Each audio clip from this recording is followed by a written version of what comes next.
নারীদেরকে বিশ্বনবী কাচের গ্লাসের সাথে তুলনা করেছেন। কাচের গ্লাস আস্তে ধরতে হয়, আস্তে রাখতে হয় না জোরে রাখতে হয়? জোরে রাখলে কি হয়? ভেঙে যাবে। স্ত্রীকে ভালোবাসবেন, স্ত্রীর সৌন্দর্যের প্রশংসা করবেন।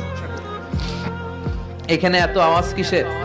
সবাই মাইকম্যান হলে সমস্যা হবে, ওরে করতে দেন, তুমি ঠিক করে দাও সাউন্ডটা, কোনো আওয়াজ হবে না। পিন ড্রপ সাইলেন্ট, আওয়াজ হলে আমি বক্তব্য করি না। পিন ড্রপ সাইলেন্ট, পিন পতন নীরবতা। নারীদের পেটটা খনি, গ্যাসের খনি, তেলের খনি, স্বর্ণের খনি, চিনেন? এরকম খনি।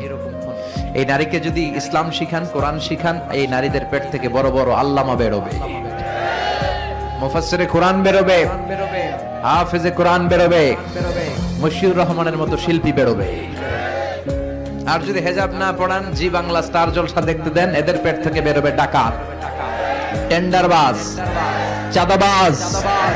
গাঞ্জার টাকা না পেলে যে বেয়াদব গুলো লাথি মেরে মায়ের ঘর থেকে বের করে দেয়, এরকম বেয়াদব। এজন্য নারীদেরকে যত্ন নিতে হবে।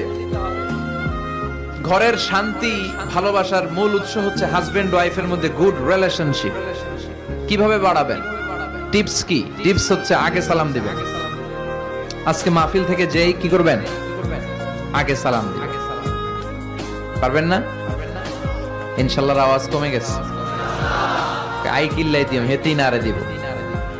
আর সে তো আপনারে দিবে, আপনি কয়েকদিন দেন না, তারপরে লজ্জায় পড়ে তিনিও দিবেন। মা আয়েশা বলেন, আমি এত বছর বিশ্বনবী সংসার করলাম, একদিনও আমি বিশ্বনবীকে আগে সালাম দিতে পারি নাই। আমি প্ল্যান করে বসে থাকতাম আজকে আগে সালাম দিব, কিন্তু বিশ্বনবী দরজায় ঠুকার অনেক বাইরে থাকতেই পড়তেন, আসসালামু আলাইকুম ইয়া আহলাল বাইত। ঘরে যারা আছে সবার প্রতি আল্লাহর সালাম।